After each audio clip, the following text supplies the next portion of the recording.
పేలవైన ఫామ్తో సతమతమవుతున్న Bharat star cricketer Rohit Sharma, Virat Kohli ICC test ర్యాంకింగ్లో మరింత దిగజారారు. తాజాగా విడుదలైన జాబితాలో వీరిద్దరూ తమ కెరీర్లోనే అత్యంత చెత్త స్థానాల్లో నిలిచారు. రోహిత్ శర్మ అయితే ఏకంగా టాప్ 40లో కూడా చోటు నిలుపుకోలేకపోయాడు. తాజా జాబితాలో హిట్మ్యాన్ 42వ స్థానానికి పడిపోయాడు. గత ఏడాది రోహిత్ కెరీర్లోనే అత్యంత పేలవంగా నిలిచింది. ఏ ఫార్మేట్లోనూ హిట్మ్యాన్ మెరుపులు లేవు. ఇక టెస్టుల్లో చెప్పుకునేందుకు కూడా ఏమీ లేదు. స్వదేశంలో బంగ్లాదేశ్తో సిరీస్కు ముందు వరకు 6వ ర్యాంకులో ఉన్న రోహిత్ క్రమంగా దిగజారుతూ వచ్చాడు. న్యూజిలాండ్తో సిరీస్ ముగిసేసరికి 27వ ర్యాంకులోను, ఆస్ట్రేలియాతో బోర్డర్ గవస్కర్ ట్రోఫీ ముగిసేటప్పటికి 42వ స్థానంలోనూ నిలిచాడు. బోర్డర్ గవస్కర్ ట్రోఫీలో హిట్మ్యాన్ అట్టర్ ఫ్లాప్ అయ్యాడు. 3 టెస్టుల్లో 31 పరుగులకే పరిమితం అయ్యాడు. అతనికంటే బూమ్రా, ఆకాశ్దీప్ ఎక్కువ రన్స్ చేశారు. మరోవైపు విరాట్ కోహ్లీ కూడా దాదాపు ఇదే పరిస్థితి.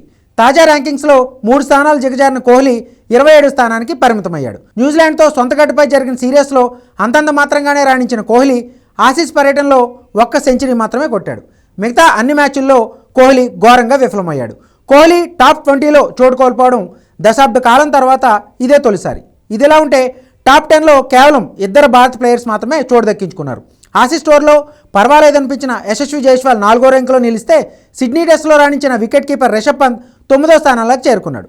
వైఫల్యాల బాటలో ఉన్న శుభ్మన్ గిల్ 23వ ర్యాంకులోను, రవీంద్ర జడేజా 51వ ర్యాంకులోను, కేఎల్ రాహుల్ 52వ ర్యాంకులోను నిలిచారు. బౌలింగ్ విభాగంలో Bharat star pacer Jasprit Bumrah top ప్లేస్లో కొనసాగుతున్నాడు. బోర్డర్ గవస్కర్ ట్రోఫీలో బుమ్రా 32 వికెట్లతో అదరగొట్టాడు. అలాగే భారత్ స్పిన్నర్ రవీంద్ర జడేజా 9వ ర్యాంకులో నిలిచాడు. ఇక ఆసీస్ కెప్టెన్ ప్యాట్ కమిన్స్ 2వ స్థానంలో ఉండగా, హ్యాజిల్వుడ్ స్థానంలో జట్టులోకి వచ్చి అదరగొట్టిన ఆసీస్ పేసర్ స్కాట్ బోలాండ్ ఏకంగా 29 స్థానాలు ఎగబాకి 10వ ర్యాంకులో నిలిచాడు.